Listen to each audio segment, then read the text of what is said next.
اتنا اور کسی سے نہیں رہتا۔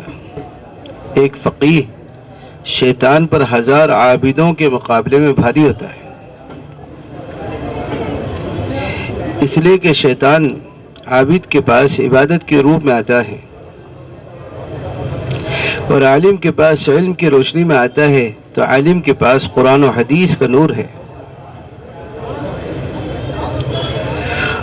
اس نور سے پہچان لیتے ہیں کہ شیطان ہے، لیکن عابد کو یہ نور نہیں ہے۔ اس لیے اللہ تعالیٰ قیامت کے دن علماء کا حساب پردے میں لیں گے، ان کے ساتھ قرآن و حدیث کی نسبت جڑی ہوئی ہے۔ یہ دونوں نسبتیں بہت عظیم نسبتیں ہیں، اللہ کی کتاب کی نسبت، رسول اللہ صلی اللہ علیہ وسلم کی سنت کی نسبت، یہ بڑی عظیم نسبتیں ہیں۔ اس نسبت کی وجہ سے اللہ نے ایک مقام عطا فرمایا ہے کہ علماء علم کی وجہ سے ان کا مقام اونچا ہے اور اپنے علم کی وجہ سے دن بدن بڑھتے رہتے ہیں، ترقی ہوتی رہتی ہے۔ یہ علم ایک امانت ہے،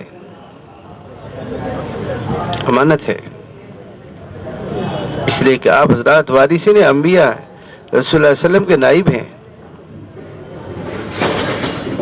اب انبیاء کے جانے کے بعد، رسول اللہ علیہ وسلم کے جانے کے بعد، رسول اللہ علیہ وسلم کے نائب ہی اس جگہ پر ہیں، وہ ساری ذمہ داریاں، ساری ایک نبوت کا دروازہ بند ہو گیا، اب قیامت تک کوئی نبی نہیں آ سکتا، لیکن جو ذمہ داریاں ہیں وہ سب کی سب منتقل ہو گئی، اس لیے کہ وارث ہر چیز کے ہیں، جیسے علم کے وارث ہیں ایسے ہی اس علم کو پہنچانے میں اور امت کو ارتداد سے اور کفر و جہالت سے نکالنے میں جو بھی مشکلات آتی ہیں اس کے بھی وارث ہیں، اس لیے کہ جب نظر اصل پر ہوگی تو پھر سب چیزیں آسان ہوں گی، کہ اصل تو انبیاء ہیں اور صحابہ ہیں، جب نظر اصل سے ہٹتی ہے تو پھر بہت ساری چیزیں دوسری آ جاتی ہیں، کہ انبیاء نے اور رسول اللہ صلی اللہ علیہ وسلم نے اس علم کو پہنچانے کے لیے کتنی محنتیں کی ہیں، کتنی کوششیں کی ہیں۔ اس لیے جس طرح سے علم وراثت میں ہمیں ملا ہے، ایسے ہی علم کے علاوہ علم کو پہنچانے کی جو مشکلات اور دشواریاں ہیں وہ سب منتقل ہیں، آسانی سے نہیں۔ اس لیے اصل تو رسول اللہ علیہ وسلم کی بعثت کی بنیاد 3 چیزوں پر ہے، کہ دعوت، تعلیم اور تزکیہ، کہ دعوت کے راستے سے تو امت کا ارتداد ختم ہو سکتا ہے، جو لوگ مسلمان ہیں اور آہستہ آہستہ مرتد ہوتے ہیں، ملکوں کے احوال اور ملکوں کے ارتداد کی خبریں بہت عجیب ہیں، اس راستے سے امت ارتداد سے روک سکتی ہے۔ سب سے پہلی محنت تو ہماری امت کو ارتداد سے روکنے کی ہے، کہ امت کیسے مرتد ہونے سے روکے۔ یہ تو ہم ایسے ملک میں ہیں جہاں کثرت سے مشائخ، مدارس، مکاتب، مراکز دعوت اللہ کا کام ہے، لیکن آپ افریقہ میں اور یورپ اور آسٹریلیا اور امریکہ کے ملکوں میں جائیں تو دور دور تک یہ ماحول اور یہ ساری چیزیں نظر نہیں آئیں گی، دور دور تک نہیں۔ چند سال ایسے ہیں کہ جن میں ملکوں میں حافظ قرآن بننے شروع ہوئے، ورنہ تو بعض ممالک ایسے تھے کہ پورے ملک میں حافظ قرآن نظر نہیں آتا تھا۔ رمضان المبارک شروع ہوتا تھا اور ان کا رمضان بغیر تراویح کے گزر جاتا تھا۔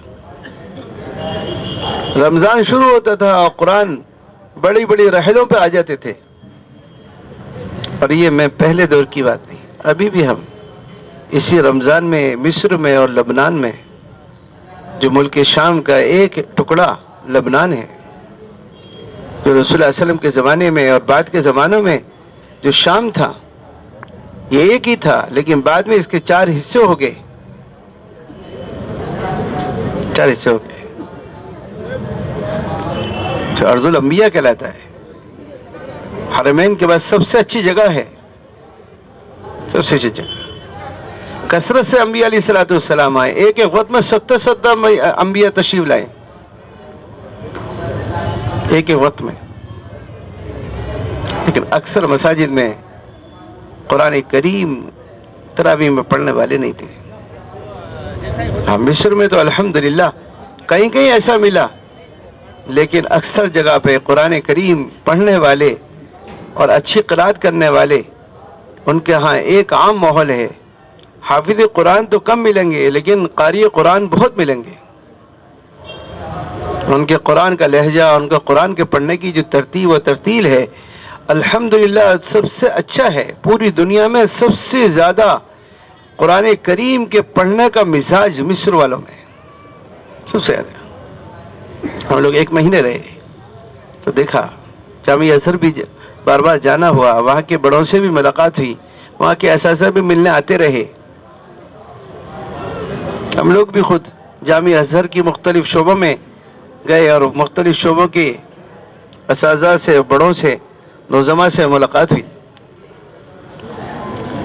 قرآن کریم کے پڑھنے کا تو بہت شوق ہے، بہت جذبہ ہے۔ لبنان میں یہ نہیں ہے۔ کتنا اچھا ملک شام،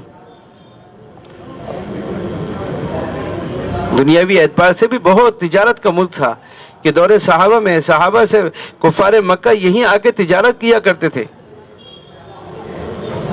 تجارت کرتے تھے، لیکن احوال بدتر ہیں۔ ان عرب ملکوں پر یہ دوسروں کی محنت کا نشانہ بنے ہوئے ہیں۔ یہاں صحابہ کی اولادیں ہیں، یہیں جو ہے شاہ روم کی حکومت تھی اور یہی ان کا قلعہ بھی ہے، لیکن صحابہ نے محنت کر کے ان سب کو صحیح کیا تھا۔ لیکن آج محنت چھوٹنے کی وجہ سے ان کے اطراف سے یہ ارتداد کی خبریں ملتی ہیں، لوگ آگے کے سناتے تھے، ہم لوگوں نے خود جا کے بھی دیکھا کیا ہو رہا ہے۔ کتنا اچھا ملک، کتنے صحابہ، سب سے زیادہ صحابہ دنیا میں وہ یہ ان ملکوں میں 36,000 صحابہ اردن کے اندر ہیں، 36,000 صحابہ۔ غزوہ موتہ وہاں ہوا، جو ہے طاعون کی بیماری وہاں آئی، بڑے بڑے صحابہ ان حادثوں میں شہید ہوئے۔ غزوہ موتہ میں جو صحابہ شہید ہوئے ہیں ان کی قبریں وہیں بنی ہوئی ہیں، حضرت زید بن حارثہ، حضرت جعفر رضی اللہ عنہ، حضرت عبداللہ بن رواحہ رضی اللہ عنہ، اور آج بھی ان کی قبروں میں، دونوں کی قبریں قریب قریب ہیں، لیکن حضرت عبداللہ بن رواحہ کی قبر میں اور ان دونوں کی قبر میں 500 میٹر کا فرق ہے۔ رسول اللہ علیہ وسلم کے پیچھے جمعہ پڑھنے کی نیت سے رکے تھے، آپ نے فرمایا عبداللہ وہ جماعت جو صبح کو روانہ ہو چکی کتنا دور بڑھ گئی؟ فرمایا رسول اللہ علیہ وسلم آدھے دن یا اس سے کم انشاءاللہ راستے میں پکڑ لوں گا۔ آپ نے فرمایا نہیں، وہ 500 سال پہلے جنت میں جائے گی۔ 500 سال کا فرق ہو گیا۔ دنیا میں قبروں میں بھی 500 میٹر کا فرق ہے، حالانکہ ایک ہی جگہ شہید ہوئے ہیں، وہی جو وہ معرکہ کا جو میدان ہے، غزوے کا جو میدان ہے، اسی جگہ تینوں کے تینوں شہید ہوئے ہیں، آگے پیچھے، لیکن دونوں کی قبر قریب قریب ہیں، اور ان کی قبر دونوں سے 500 میٹر دور ہے۔ 500 میٹر صحابہ نے مقصد بنایا تھا۔ صحابہ کی نقل و حرکت امت کو کفر سے اور جہالت سے نکالنے کے لیے تھی، کفر سے اور جہالت سے نکالنے کے لیے تھی۔ اس لیے صحابہ نے اتنا خروج کیا ہے اور اتنا مدینے کے اور مکہ مکرمہ کو چھوڑا ہے کہ آپ دیکھو دنیا میں صحابہ کی قبریں مختلف ملکوں میں ملتی ہیں۔ نہ اس زمانے میں ترجمان تھے، نہ رہبر تھے، نہ راستے تھے، کیسی مشقتوں کے سفر تھے، اور ان سارے مشقتوں کے سفروں کو کرتے ہوئے جو ہے کہاں سے کہاں پہنچے ہیں۔ اس زمانے میں سہولت ہی سہولت ہے، کوئی مشکل نہیں، یہاں سے بیٹھو وہاں اترو، وہاں سے بیٹھو وہاں اترو۔ صحابہ کے زمانے میں کچھ بھی نہیں تھا، کیسے مشکل کن سفر ہوتے تھے، اور صحابہ ایسی دشواریوں سے گزرتے ہوئے اور سفر کر کے جاتے تھے، اور واپسی کا ارادہ اور امید نہیں ہوتی تھی کہ ایسا نہیں کہ ہم تو جاتے ہیں واپسی کے ٹکٹ لے کر کہ 4 مہینے بعد 5 مہینے کے بعد علماء جا رہے ہیں دوسرے سال کے بعد لوٹ آئیں گے، ان کا کوئی واپسی کا ٹکٹ نہیں ہوتا تھا، کوئی ارادہ نہیں ہوتا تھا۔ جس کام کے لیے بھیجا جاتا جب تک وہ کام نہیں ہوگا جب تک نہیں آئیں گے۔ اب ہم نے تو چھوڑ دیا، غیروں نے لے لیا۔ ہم لوگ زامبیا گئے تھے، انہوں نے سنایا کہ زامبیا میں 10 سال سے عیسائی آئے ہوئے ہیں، اور 10 سال سے انہوں نے خیمے گاڑ رکھے ہیں، اور یہ قسم کھا کے نکلے ہیں کہ جب تک دنیا سے اسلام ختم نہیں ہو جائے گا اور خصوصاً اس ملک سے ہم واپس نہیں جائیں گے۔ ان کے ساتھ عورتیں بھی ہیں، بچے بھی ہیں، اور ان کے ساتھ جوان اور بوڑھے بھی ہیں، اور ان کے ساتھ مال و دولت بھی ہے۔ صبح کو نکلتے ہیں، ہر آدمی اپنے میدان میں اتر کے محنت کرتا ہے، اور شام کو آ کے ان کی کارگزاری ہوتی ہے۔ صبح کو نکلتے ہیں اور شام تک محنت کر کے آتے ہیں، اور کارگزاری ہوتی ہے کہ آج کس نے کس پہ محنت کری۔ صبح سے 10 سال ہو گئے پڑے 10 سال سے اپنی جگہ سے نہیں ٹلے، مختلف جگہوں پہ خیمے۔ ہم نے لبنان میں دیکھا کہ سیریا کے لوگ ہیں، اور مختلف جگہوں پہ جو ہے کوریا سے لوگ آئے ہوئے ہیں، اور ان کے ساتھ عورتیں مرد بچے سب ہیں، اور انہوں نے بلڈنگیں لے رکھی ہیں، اور وہاں سے صبح محنت کرتے ہیں۔ کتنے بدل گئے، کتنے مسلمان، کتنے عرب رسول اللہ صلی اللہ علیہ وسلم صحابہ کے خاندانی، حضرت خالد بن ولید کے خاندانی، رسول اللہ صلی اللہ علیہ وسلم صحابہ کے نسلیں اولادیں وہاں پڑی ہوئی ہیں، ان پہ محنت ہو رہی ہے، دن بدن بدل رہے ہیں۔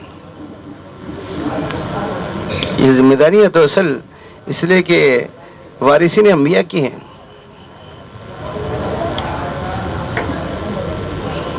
کہ ذمہ داریوں کو پورا کرنے کے بقدر اللہ کی مدد ہوتی ہے۔ انبیاء صحابہ نے کیسی محنتیں کری تھی اور کیسی قربانی دی تھی، اور اللہ تعالیٰ نے ان کو کیسی قوم کے اندر مبعوث فرمایا تھا۔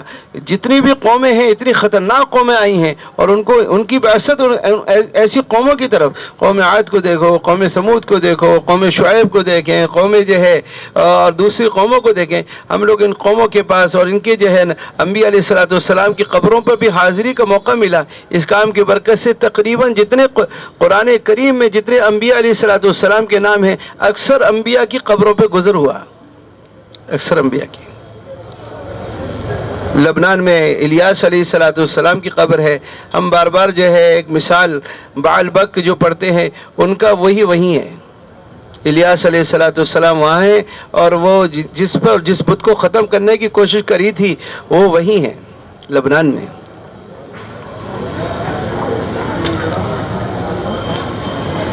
یہ محنت ایسی ہے، اس محنت کو اگر جہاں جہاں بھی علماء نے لیا ہے الحمدللہ وہاں 100% دین کا ماحول بنا ہے، نماز کا، تلاوت کا، قرآن کا، پڑھنے پڑھانے کا، مسجدوں کو آباد کرنے کا۔ اس لیے کہ یہ محنت تو سب کی ہے، امت کے ہر فرد کی ہے، امت کے ہر فرد کی ذمہ داری ہے۔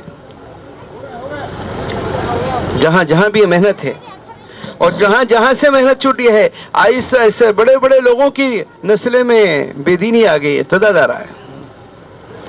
کتنے عرب ایسے ہیں کہ جو ان کی اولادیں بدلتی جا رہی ہیں۔ یہ آج کے موجودہ دور کے عربوں کے گھروں کے حالات، عربوں کے مسورات کے اور بچوں کے حالات عجیب سے عجیب ہو رہے ہیں، عجیب سے عجیب۔ اگر ہم نے ان کو چھوڑ دیا تو آہستہ آہستہ یہی جو ہے اسلام کے مخالف بن جائیں گے، اور بننے ہیں۔ جتنا غیروں سے نقصان نہیں ہوتا جتنا اپنوں سے نقصان ہوتا ہے، غیروں سے نقصان اتنا نہیں ہوتا جتنا اپنوں سے ہوتا ہے۔ پورے ملکوں کے احوال دوسرے ہو چکے، اس لیے یہ محنت کی ذمہ داریاں ہیں۔ اس محنت کی ترتیب ایسی ہے جیسے مولانا الیاس رحمۃ اللہ کے زمانے کے مشائخ نا امید تھے کہ کیسے عمومی ماحول بنے گا، کیسے عمومی ماحول بنے گا۔ مولانا الیاس رحمۃ اللہ نے محنت شروع فرمائی اور ایک جماعت تھانہ بھون کے قریب بھیجی۔ وہ جماعت تھانہ بھون کے قریب میں کام کرتی رہی، اور موقع موقع سے حضرت حکیم الامت حضرت مولانا اشرف علی تھانوی نور اللہ مرقدوں کی خدمت میں کارگزاری پہنچاتی رہی. کارگزاری سنتے سنتے حضرت نے اس جماعت کو طلب کر لیا اور اس جماعت کے 24 گھنٹے کے معمولات دیکھے اور اس جماعت کے جو ہے معمولات پوچھے کہ آپ کے کیا معمولات ہیں. اور اس جماعت سے پوچھا، اس جماعت نے بتایا کہ ہم گشت بھی کرتے ہیں اور تعلیم بھی کرتے ہیں، سیکھنا سکھانا بھی کرتے ہیں اور ہمارے کام کے یہ اصول ہیں. تو حضرت نے گشت کرنے کے لیے حضرت مولانا ظفر احمد صاحب تھانوی نور اللہ مرقدوں کو طے فرمایا. انہوں نے تھانہ بھون کی جامع مسجد میں گشت کرایا. ایک گشت پر اتنا مجمع آیا کہ تھانہ بھون کی پوری جامع مسجد اور باہر بھی صفیں لگیں. اتنا انہوں نے لکھا کہ کبھی بھی عیدین میں اور جمعے کی نماز میں اتنے لوگ نہیں آئے جتنا ان کے گشت کرنے پر آئے. اور وہ ساتھ رہے کہ پہلے جماعت کے ساتھی اپنا کلمہ سناتے، پھر ان سے معلوم کرتے. تو اکثر لوگ ایسے تھے کہ جن کو کلمے کے الفاظ یاد نہیں تھے.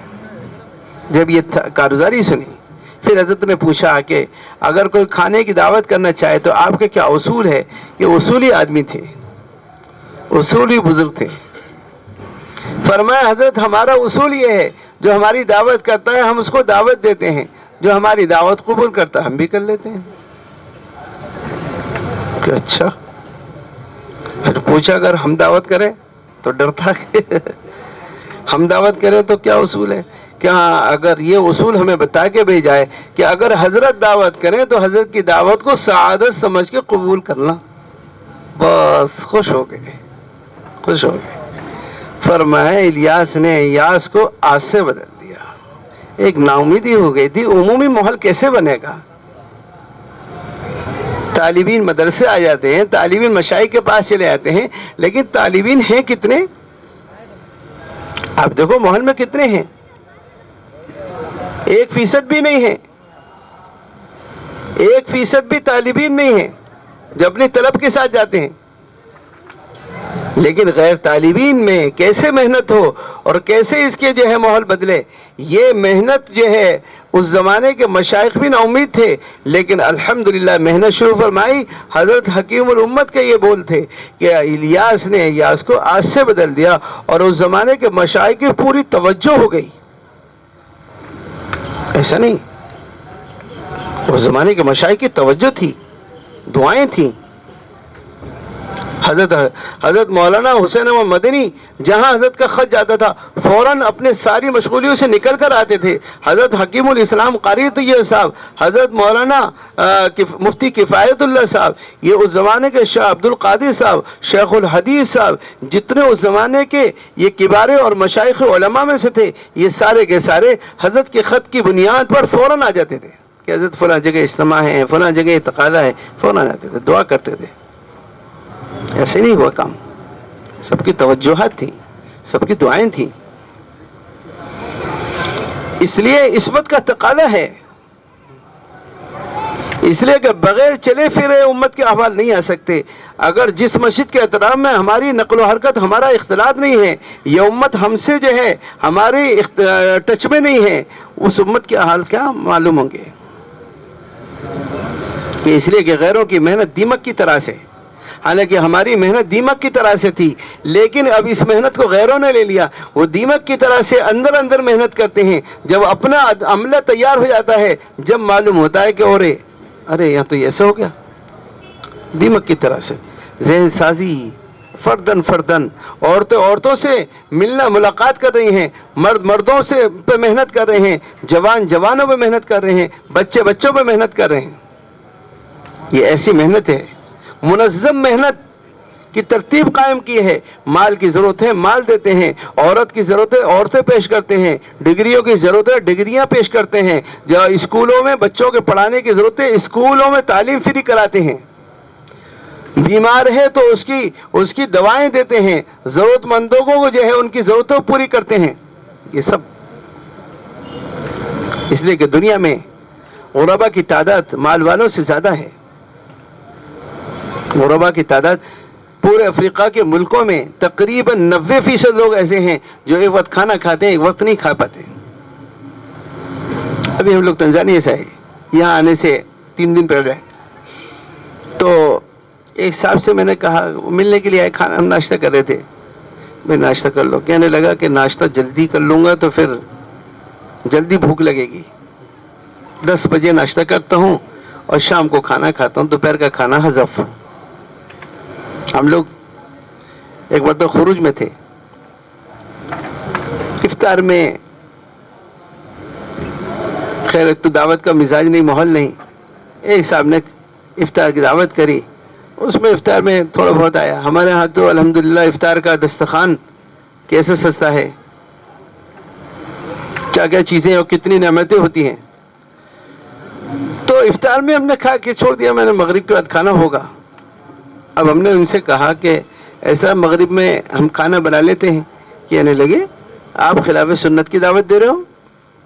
رسول اللہ علیہ وسلم نے 2 وقت کبھی 2 وقت کا کھانا مسلسل کھایا ہے؟ ابھی تو کھایا تھا, اور کیا کھائیں گے؟ خلاف سنت کی کہہ رہے ہیں کہ خلاف سنت کی دعوت دے رہے ہیں آپ ہمیں. آپ کو تو سنت کی دعوت دینے چاہیے, آپ تو سنت کی زندہ کرنے کے لیے نکلے ہیں, آپ سنت کے خلاف کی دعوت دے رہے ہیں کہ رسول اللہ علیہ وسلم نے کبھی 2 وقت کا کھانا نہیں کھایا, آپ نے تو کھا لیا. اس لیے ماشاءاللہ اس زمانے میں جہاں جہاں محنتیں ہو رہی ہیں وہاں کے نتائج اچھے ہیں, ایسا نہیں ہے. ہم نا امید نہیں ہیں, ہمیں بڑی امیدیں ہیں. جہاں جہاں محنتیں ہوئی ہیں وہاں 100% تہجد والے بھی ہیں, 100% نمازی بھی ہیں, 100% ماشاءاللہ مسجدیں بھی بھری ہوئی ہیں, اور الحمدللہ پڑھنے پڑھانے کا ایسا عام ماحول بنا ہوا ہے. ہم لوگ جبوتی کے اجتماع میں گئے تھے, جبوتی اور یمن جانا تھا ہمیں. جبوتی میں جب اجتماع شروع ہوا تو اجتماع کے شروع ہونے سے جو پہلی نشست تھی وہاں ایک وزیر آیا, مقامی ملکی ذمہ داروں نے کہا کہ یہاں ہم پہلے تھوڑی بات ان سے کراتے ہیں. تو 15-20 منٹ ان سے بات کرا لیں, اچھا ہے. ماشاءاللہ تھا, اس نے ماشاءاللہ دعوت کی بات کری, دعوت کی آیتیں پڑھی, اور اس کے بعد اس نے پورے ملک کی کارگزاری سنائی کہ ہم ہندوستان والوں کے شکر گزار ہیں, احسان مند ہیں, انہوں نے جماعتیں بھیج کر ہمارے ہاں حرکت پیدا کری, اس کی وجہ سے ہمارے ہاں 98% نمازی ہیں. بعض مساجد ایسی ہیں جہاں 100% عورت مرد بچے جوان سب تہجد کی نماز پڑھتے ہیں. فجر کی اذان سے 1 گھنٹے پہلے اذان ہوتی ہے اور تہجد کی اذان ہوتی ہے, اور اس سے آدھا پون گھنٹے پہلے مسجدیں تہجد والوں سے بھرنی شروع ہو جاتی ہیں. یہ اس وزیر نے سنا ہے, اور کہا کہ اس محنت کی وجہ سے ہمارے ہاں پورے سال کا ریکارڈ سنایا کہ کوئی چوری نہیں ہوئی, کوئی ڈکیتی نہیں ہوئی, کوئی قتل نہیں ہوا. پورے سال کی کارروائی سنا کے گیا. اور جب اجتماع کی آخری نشست تھی, جس نشست کے بعد دعا تھی, اس میں اس ملک کے جتنے بھی وزراء تھے اور جتنے بھی بڑے بڑے جو ہے افسران تھے وہ سب کے سب آئے. میدان میں جو صفیں تھیں پہلی 2 صفوں میں ان کے لیے جو ہے جگہ روکی, اور پہلی 2 صفوں میں وہ صرف وزراء اور اس ملک کے جو ہے ذمہ داران جو ایئرپورٹ کے بڑے ہوتے ہیں یا فوج کے اور جنرل و کرنل ہوتے ہیں, وہ سب کے سب آتے, سب کے سب تھے. ماشاءاللہ بات سنی, پھر دعا میں شرکت کری, پھر دعا کے بعد ان کو الگ سے لے کے بیٹھے, پھر الگ سے ان کی تشکیل ہوئی. تو معلوم ہوا جو فوج کا سب سے بڑا آدمی ہے اس کے 10 دن لگے ہوئے ہیں, بعض وزراء کے 3 دن 10 دن, چلے سب کے لگے ہوئے, کسی کے چلہ لگا ہوا, کسی 10 دن, لیکن سب نے ارادہ کیا کہ 4 مہینے کا, کہ دعا کرو 4 مہینے لگ جائیں سب نے. اور کیسا استقبال تھا, ایسے استقبال کا تھا. جب ہم لوگ واپس جانے لگے تو ایئرپورٹ کا جو سب سے بڑا آدمی تھا وہی ہمارے بیگ اٹھا ہوئے تھا. ہمارے ہاں تو چپراسی بھی نہیں اٹھاتا ہے, وہ بھی چاہے کہ میری یہ اٹھائیں, میں ایئرپورٹ کا آدمی ہوں, میں ایئرپورٹ کا آدمی ہوں. اور وہاں کا ایئرپورٹ کا بڑا, سب سے بڑا جو مالک, وہ بیگوں کو اٹھائے ہوئے تھا, اور خدمت میں وہ اوروں سے آگے بڑھ رہا تھا. یہ اللہ کا فضل ہے. اس کام کی برکت سے وہاں ہم نے دیکھا کہ جتنے علماء ہیں وہ سب کام میں تھے. اجتماع میں سارے علماء, اس ملک کے سب سے بڑے عالم وہ بھی ماشاءاللہ اجتماع میں ہیں, اور اپنی مسجد کی جماعت کے ساتھ 3 دن لے کر آئے. 3 دن اس مسجد کی جماعت کے اپنی مسجد کی جماعت کے ساتھ 3 دن جہاں جہاں اہل علم اور عوام کا جوڑ ہے اور ماشاءاللہ مل کے کام کر رہے ہیں اور ایک دوسرے کا تعاون کر رہے ہیں، اس لیے کہ حق پھیلتا ہے تعاون سے اور باطل پھیلتا ہے تعصب سے۔ تعاون کی مختلف شکلیں ہوتی ہیں، ایک شکل عملاً بھی ہوتی ہے اور ایک شکل جو ایسے حضرات ہوتے ہیں وہ دعا بھی کرتے ہیں، ترغیب بھی دیتے ہیں، ہمت افزائی بھی کرتے رہتے ہیں، اختلاط بھی کرتے رہتے ہیں، یہ مختلف شکلیں ہوتی ہیں۔ لیکن کام تو اصلاً ہمارا ہے، کام تو علماء کا ہے، اس لیے حضرت فرماتے تھے اس کام کے اہل تو 3 ہیں، کہ ایک فرماتے تھے علماء ہیں، ایک دوسرا فرماتے تھے عرب ہیں، تیسرا فرماتے تھے سادات ہیں، رسول اللہ علیہ وسلم کی خاندانی نسلیں ہیں۔ یہ کام میں دیر سے آئیں گے، لیکن جب آئیں گے تو یہ بہت آگے بڑھ جائیں گے۔ کام سے دیر سے آتے ہیں، آپ دیکھو جو عرب آتے ہیں وہ مضبوط ہوتے ہیں، جو سادات آتے ہیں وہ مضبوط ہوتے ہیں، ایسے علماء جو کھڑے ہو جاتے ہیں وہ مضبوط ہو جاتے ہیں، دیر سے آتے ہیں۔ اس لیے کہ پتھر میں پہاڑ میں لکیر کا کھینچنا آسان مشکل ہے اور پانی میں کھینچنا آسان ہے، لیکن پانی کی لکیر جلدی مل جاتی ہے اور جو پتھر پہ لکیر کھینچی جاتی ہے وہ ملتی نہیں ہے، وہ دیر تک رہتی ہے، وہ دیر تک رہتی ہے۔ اللہ کا فضل ہے، ساری دنیا میں ایک نقل و حرکت ہے، جہاں سے سورج نکلتا ہے، جہاں غروب ہوتا ہے، جہاں 6 مہینے رات ہوتی ہے، 6 مہینے دن ہوتا ہے، جہاں سے ماشاءاللہ جو ہے ملک آپ دیکھو موسم کیسا ہوتا ہے، مختلف قسم کے موسم جہاں سے شروع ہوتے ہیں، وہاں ساری دنیا میں ایک محنت کی ترتیب بنی ہے۔ دنیا میں کوئی ملک ایسا نہیں ہے جہاں یہ محنت نہ ہو رہی ہو اور جہاں اس محنت کے ذریعے سے جو ہے محلہ بننا ہو، لیکن جتنا ہونا چاہیے تھا اس کے مقابلے میں 10% ہے، ابھی 90% باقی ہے، 90% باقی ہے۔ بعض ممالک ایسے ہیں جہاں محنت چھوٹنے یا محنت نہ ہونے کی وجہ سے ایسا لوگ اپنے جو ہے دوسری طرف جا رہے ہیں، اپنی جماعتیں نہیں جاتی، جماعتوں کے تقاضے کتنے ہیں۔ انڈونیشیا والوں نے خط لکھا کہ ایک وقت میں ہمیں 50,000 جماعتیں چاہیے۔ بتاؤ آپ کے ضلع سے کتنی جماعتیں گئی انڈونیشیا؟ صرف جو ہے سوڈان والوں نے کہا ایک وقت میں 1,000 جماعتیں چاہیے۔ کتنے ممالک ایسے ہیں جو صرف برازیل اتنا بڑا ملک ہے کہ ہندوستان جیسے 3 حصے آ جائیں گے اس میں، اور جماعتیں کتنی چاہیے؟ ہندوستان کتنا بڑا ہے، دیکھا کسی نے؟ کتنا بڑا ہندوستان ہے، آپ دیکھو کتنے صوبے ہیں اور ایک صوبے کی تعداد کتنے، ایک صوبے میں ضلع ہیں، کتنے ضلع ہیں اور اتنا بڑا ہندوستان، اور اس میں اتنی ساری جماعتیں چلتی ہیں۔ 6 مہینے کی کارگزاری لاک ڈاؤن کی تھی کہ 27,000 جماعتیں 4 مہینے چلے کی چلی، جو لاک ڈاؤن تھا اب سے 1 سال پہلے، 1.5 سال پہلے، اس زمانے میں 27,000 جماعتیں صرف چلے 4 مہینے کی اندرون چلی۔ مسورات کی جماعتیں جو ہے چلے کی 1300 جماعتیں چلی اور عشرے کی 5,000 جماعتیں چلی اور سیرودہ مسورات کی 28,000 جماعتیں چلی اور 3,000 کے قریب 2,000 کے قریب علماء چلے۔ میں ابھی کی سنا رہا ہوں، 1.25 سال پہلے کی کارگزاری، 6 مہینے کی کارگزاری لی تھی، لیکن پھر بھی جماعتیں ناکافی تھی، پھر بھی ناکافی تھی۔ اور برازیل ہندوستان کے مقابلے 3 گنا بڑا ہے، امریکہ دیکھو اس سے بڑا ہے، چائنا دیکھو اس سے بڑا ہے، اور کتنے ممالک ایسے ہیں جہاں کثرت سے آبادی ہے۔ انڈونیشیا میں 17,000 جزیرے ہیں، اگر ایک جزیرے میں 2 جماعتیں ڈالیں 34,000 جماعتیں جزیروں کی ہوگی۔ کتنے جزیرے ہیں خالی پڑے ہوئے ہیں، ان کے کرائے بڑے مہنگے مہنگے، جماعتوں کو ترغیب دی جا رہی ہے کھلے خرچ سے۔ بعض جماعتیں 5 لاکھ سے 6 لاکھ سے 7 لاکھ کے خرچے سے جا رہی ہیں، ان کے کرائے آسان نہیں ہیں۔ ہوٹلوں میں قیام نہیں کر سکتے، مسجدوں میں ایسے نہیں گھوم سکتے، عمومی گشت نہیں کر سکتے آسانی سے۔ وہ جماعتیں جاتی ہیں اور ہوٹلوں میں قیام کرتی ہیں اور 2 ساتھی جو ہے صبح کو نکلتے ہیں شام کو واپس آتے ہیں، ہوٹلوں کا خرچے بھی ان کے اور ٹرانسپورٹ کا خرچ بھی بہت زیادہ ہے، نکلتے ہیں بیچارے۔ چائنا جماعت جاتی ہے، قریب کا ملک ہے، جانے میں کرایہ جو ہے اتنا مہنگا نہیں ہے، لیکن وہاں ملک میں چلنے کا کرایہ بہت زیادہ مہنگا ہے، اور جماعتیں اسی حال میں ڈالتے ہیں۔ 3 کی جماعتیں جاتی ہیں، 3 ساتھی سے زیادہ نہیں بھیج سکتے، اور پھر رہبر آسانی سے نہیں ملتا، ہر علاقے میں رہبر ساتھ نہیں دیتے، ڈر خوف ایسا ہے۔